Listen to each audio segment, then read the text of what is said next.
Genshin Impact has a serious rewards problem right now and the community is loud about it. Discord bans for complaining, review bombing, and removed reviews. It's the same cycle we've seen before, but it feels more intense this time. In this video, I want to talk about what's actually happening, why people are frustrated, and share my honest thoughts on what I think is the bigger underlying issue that nobody is really talking about enough. If you want to stay updated on Genshin and everything else happening across the gacha landscape, subscribe and turn on notifications. Now let's get into the drama. The current situation has a few layers to it. Players are frustrated about low pool counts in recent patches, version 6.6 being cited as giving roughly 64 free pulls for F2P players across the full patch. That's the number that's been circulating everywhere and generating the most anger. To put that in context, Genshin 6.6. Approximately 64 pulls for F2P. HSR 4.2. Approximately 117 pulls. ZZZ 2.8. Approximately 120 to 135 pulls. And 2.6 gave 181. WUA 3.3. 120 to 150 plus pulls. Genshin's still giving scraps while everyone else is feasting. That's why the community's raging about rewards. These are direct community comparisons being shared across Reddit and Twitter, and the gap is significant enough that it's hard to dismiss. The Reddit comments are exactly what you'd expect. 64 polls for a patch with 2 limited 5 stars. I really don't understand why Hoyoverse is doing this. 60 pulls can't even get you to soft pity, especially when they're releasing 2 5 stars that go hand in hand. These aren't isolated complaints. They're the dominant tone in the community right now. On top of the pull count issue, players are claiming that official Genshin Discord servers are banning people for voicing dissatisfaction about rewards. Whether every specific claim is accurate or not, the perception that legitimate criticism is being suppressed is adding fuel to an already burning fire. The Play Store rating has been dropping, negative reviews are being removed, and the whole thing is following the exact same pattern as the 2021 first anniversary drama, which is not a comparison Hoyoverse wants people making. For anyone who wasn't around for that, the first anniversary in 2021 was a disaster in community relations terms. Hoyoverse gave out what players felt was an embarrassingly small amount of anniversary rewards for a game at that scale. The backlash was enormous.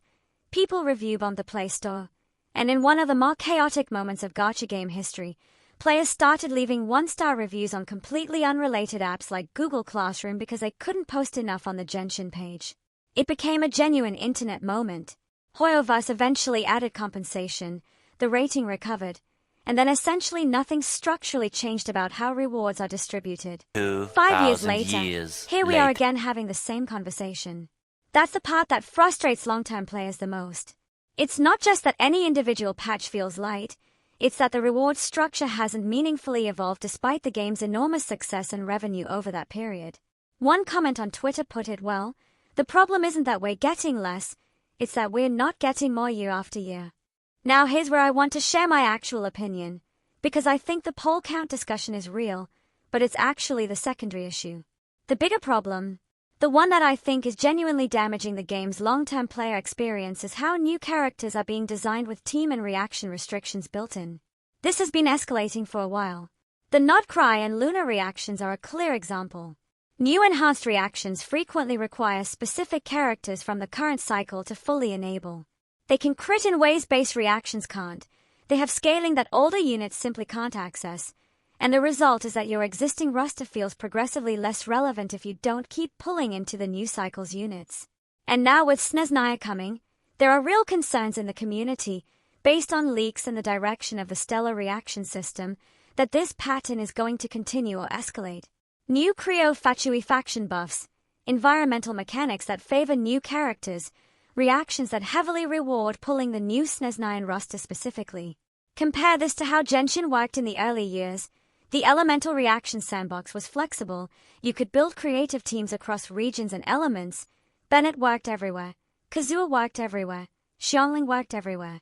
Characters had universal value because the reaction system rewarded creative team building rather than prescribed compositions. Now compare it to HSI and Wuthering Waves, the two games Genshin players are most likely jumping to or playing alongside. In HSI, old characters get Nova Flare buffs, Silverwolf, Welt, EMC. They got meaningful kit updates that brought them back into relevance. There's a structural acknowledgement that the game has a long roster, and that players who invested early deserve to see that investment remain viable. In Wuthering Waves, the SP system is doing the same thing, taking old characters like Yang Yang and giving them entirely new forms that compete in the current meta. It keeps players' existing investment feeling worthwhile. Genshin doesn't really have an equivalent system. Old characters get constellation buffs occasionally, artifact sets get released that benefits certain archetypes. But there's no systematic way to bring early investments back into current meta relevance the way the other games do. And when the new characters are specifically designed to gate their best performance behind new reaction systems that only they can fully access, the message to long-term players is pretty clear. Normal power creep in gacha games is expected and accepted. New characters are stronger. That's just how live service games work, and players generally understand it. What feels different in Genshin right now is that it's not just power creep, it's reaction system power creep. They're changing the rules of the game in ways that require specific purchases to participate fully. If a new character just does more damage with existing reactions, that's power creep. Players adapt. If a new character introduces a reaction that only they and a small roster of new characters can properly utilize, and that reaction system defines the new endgame content, that's a fundamentally different ask. You're not just buying a stronger character, you're buying access to the current version of the game's core mechanics. That's the thing that feels most out of step with what Genshin was supposed to be.